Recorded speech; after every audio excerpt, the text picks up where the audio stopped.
Hey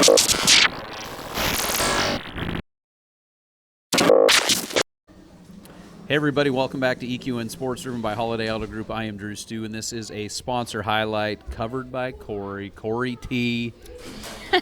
Good to see you, my dear. Good to see you too. Happy to be here. So you and I have been sitting here chatting it up before we jumped on camera here, and this is pretty dang cool. You are the official insurance of Ruby Buckle. You're the official insurance of Old West. You're the official assurance of Riata, and of course the Cinch National Finals of Team Rope. Yes. And before we even get into it, I want to say thanks, because you and I have talked a lot over the last few years. You are a young entrepreneur in this industry that loves horses, that has a big background in insurance, and I know that this isn't cheap. I know that this is a lot of money. We tallied it up. You're over $100,000 coming out of your pocket, giving back to the industry, and I want to tell you thank you. Thank you. That's a lot of money. I'm happy to. Yeah. I'm happy to. It is a lot of money. It is a lot of money, but it's got to be money for a purpose, or you wouldn't do it. Absolutely. And there's something that, speaking of the background, being a third generation agent, my grandpa and my mom instilled in me from a very young age that it's very simple. If you support your people support you. Yeah. And, that's something that I've just stuck to, that I do my best, me and my team, to take the very best care of our customers and their horses that we can, and that's worked. So good for you. Good for you. Well, let's go ahead and talk turkey about rope horse insurance. This industry it's changing. It's changing rapidly. We talk about it almost every time we turn the cameras on, with the futurity game, with everything else. The last, I don't even know if it's 10 years. Let's say the last 5 years, a lot of things have changed in the industry. A lot of things the same, but a lot of things have changed. Yes. One thing, especially in the team roping side of it, is perceived value on these horses. We were just chatting about this. The money that we have in this industry right now is going to start getting tracked. What's going to happen is it's going to drive up our values on our mares and our stallions. We're going to start sticking lifetime earnings on these horses. It's going to be a lot more. What that's going to do to the values of these horses, not necessarily purchase prices, but perceived value on these horses, an investment for me and my family. It's gonna help them hold a line where these horses, we need to protect that, because it's an investment for us. Absolutely, it's a big investment for us. Yep. So you and I did some math here a second ago, Cori. It's not expensive. No. It's compared to everything else $600 a year to on a insure $20,000 horse. $20,000 rope horse. So the rate is set by use, of course.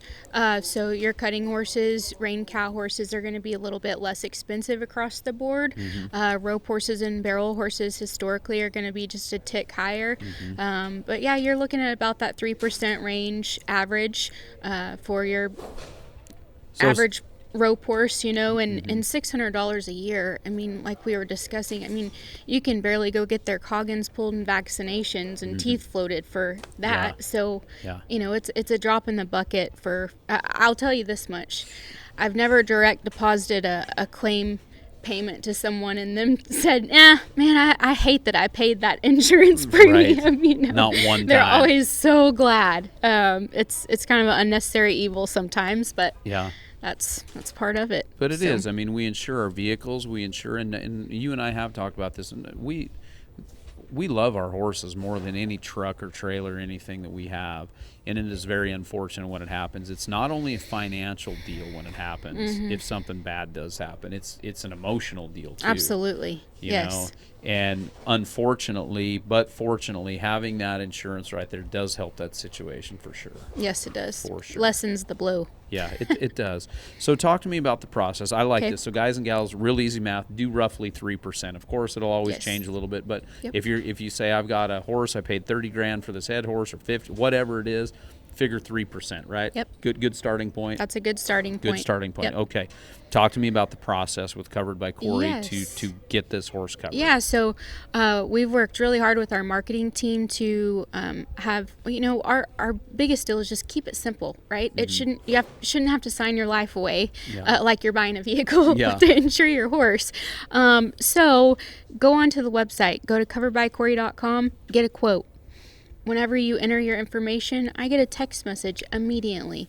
We can usually have your horse covered by the end of the day if you do that. Or you can call my office.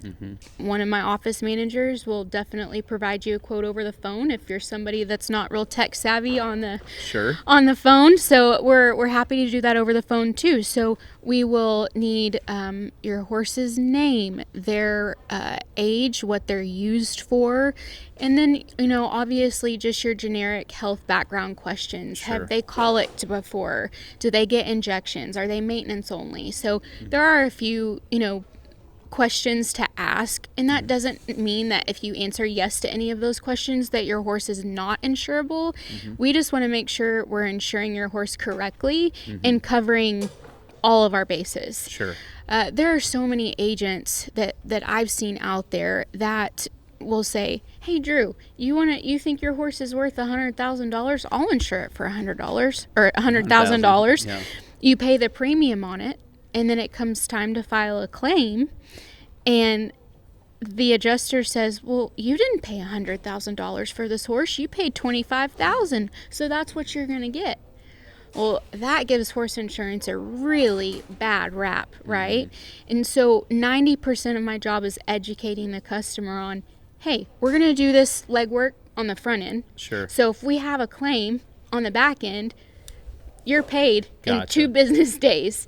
So justifying value, it would be the second step in the quote. Okay. So that's going to be, all right, how much did you pay for this horse? How long have you owned this horse? Okay. If you've only owned this horse 30 days and you haven't just gone and won a futurity on him, we're probably only going to be able to insure that horse for what you've just paid for it.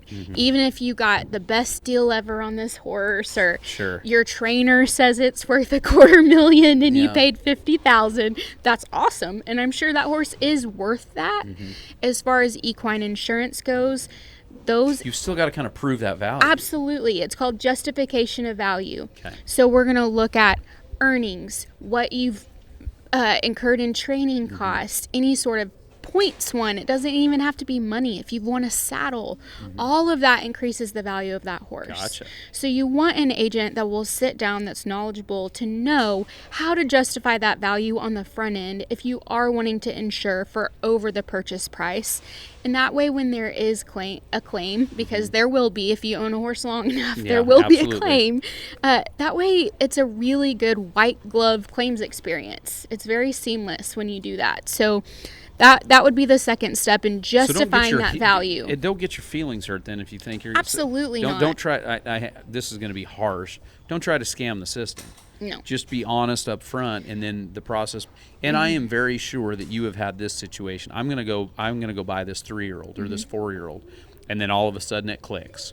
I do only pay $20,000 for this horse, but I haul it down, start going to the futurities, whatever, go to Riata, and I win $50,000-$60,000, and this horse makes. Can we have another conversation? Absolutely. Usually, if it's a substantial amount, I would say over $25,000, we can usually work with our underwriters to increase value mid-policy period. During that existing policy. By the book, we can increase at renewal. Okay. So at renewal, you'll receive a call, text, email, what have you, 30 to 45 days out from your renewal period to say, okay, how's this horse doing? How's his health? Have we gotten maintenance injections? Have we got chiropractic work? Do we have questions about coverages there? And then we can assess the value of that horse at that time too, right?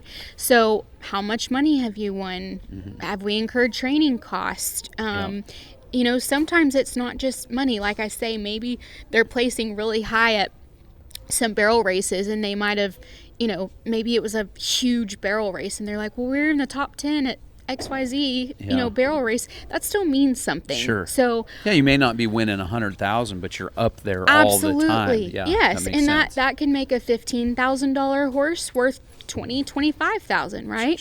So there's all different levels that we have that conversation on. Everyone has a different threshold of what they're willing to risk and what they need covered. Gotcha. So, yeah. Well, and I love that you have the background to be able to talk that talk. Because if I come in and I say, hey, I have a 3D barrel horse, I want to insure it for whatever that number is, 60, 78, that can still be a very, very expensive horse for a 3D. Absolutely. Somebody that's running in a 3D. I mean, that's where somebody that's uneducated might say, well, it's not an open barrel horse, it's not worth that much. Well, yeah, it is. Yes. Yeah, it is. Yeah. That's very, very cool. Yes. So talk to me about, this is one thing, this is kind of getting in the weeds a little bit, but I feel like this is a conversation we would really have. So I have this older horse. It's worth, when I say older, I mean like 9 years old. Okay. Mid-age team roping horse, right? I do have to go inject his hocks. I have to. I do need to get this horse insured. It's a lot of money. He's a $20,000 heel horse, okay? Right there, middle of the road. But it's a lot to me and my family. I can't just go replace him tomorrow. But I do have to do that maintenance. And I'm talking just like the typical, I inject his hocks maybe once a year. What does that look like for me on that horse? As far as insuring it goes? Yeah. It's a box you check on the application. Oh, really? Yes, absolutely. Now, if we're getting injections due to an injury and we have some rehab stuff going on, that's going to take a little, our underwriters are going to have a few more questions. Sure. Does that, again, it doesn't mean your horse doesn't is disqualify. Gotcha. No. Now, if there's a recent injury, like if you just stifled your horse or we just blew a hawk or something crazy, there's probably going to be an exclusion, on that leg. But, you have to look at it from the insurance standpoint too, is they want to know that you're taking care of your horse, that makes sense. That you are doing this preventative maintenance, right? Because we all know that insurance companies aren't charities, right? They're in it to make money. Right. So they think, I would rather have a customer that is doing keep this horse forever. Yes. Yeah. That's doing the maintenance, that's keeping this horse sound, that's keeping this horse comfortable, that's keeping this horse competitive. So there is maintenance, so they understand there is maintenance. There is maintenance. I mean, somebody would rather, a car lot would rather take in a truck on trade that has its oil changed. Yep. Like regularly. Yes. Yeah. So, I mean, it's really the same thing. We want to insure horses that are well taken care of, and that if that means that they need a little maintenance, then that's okay. It's just a conversation. That's all it is. I love that. Yeah. I love that. Well, you guys keep it easy. I love your story. We've talked about it 100 times. Drew. I really do, Cori, because young entrepreneur, it's what it's all about. You're out there doing it. You're fighting the highs, the lows, and everything in between, and you're doing it. This number right here that you're giving back to the industry, there's not very many people in their 30s that are writing that much money back to this industry, and I really appreciate it. Yeah, absolutely. It's very cool. I'm happy to. I hope that I can do double that when I'm 40, 50 years old, but I know there's a lot of people up there a lot higher up on a totem pole than I am, but I try to, give back every chance I can and just stick to that good old motto of just taking care of your people and they'll take care of you. Absolutely. Keep it simple. You love this industry, don't you, Cori? I do.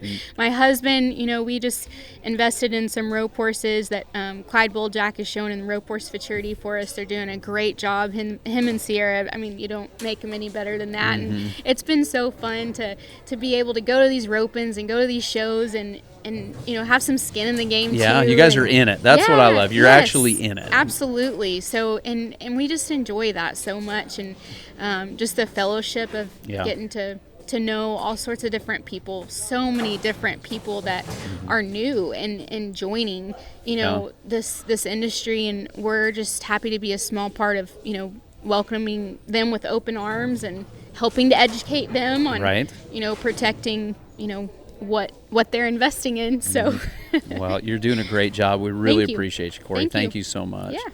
Well, guys and gals, if you not if, but when you make the decision to insure your horse, which I know you're going to, the website is coveredbycori.com. Pretty simple. Pretty simple. Coveredbycori.com. Go fill it all out. It's very, very easy. And if you run into this young lady anywhere at these events, she's so knowledgeable, comes from a family, she knows the insurance game, and we're really, really happy to have you. So absolutely. Thanks for hanging out. Thank you.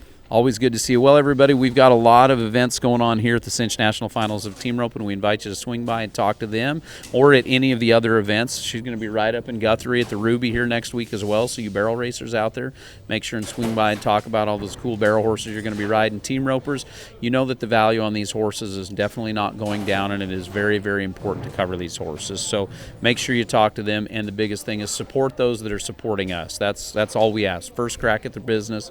That's all Cori's asking for. Give us an opportunity to cover your horse. So with that being said, everybody, we're going to get back to team roping. Make sure you go to ustrc.com. You can watch all of the events. If you're a Keycard Max, you're also going to get your runs delivered. And if you just want to watch the pay-per-view from the Cinch National Finals of Team Roping, there's just a small fee, and you can go watch it. Once again, log on at ustrc.com.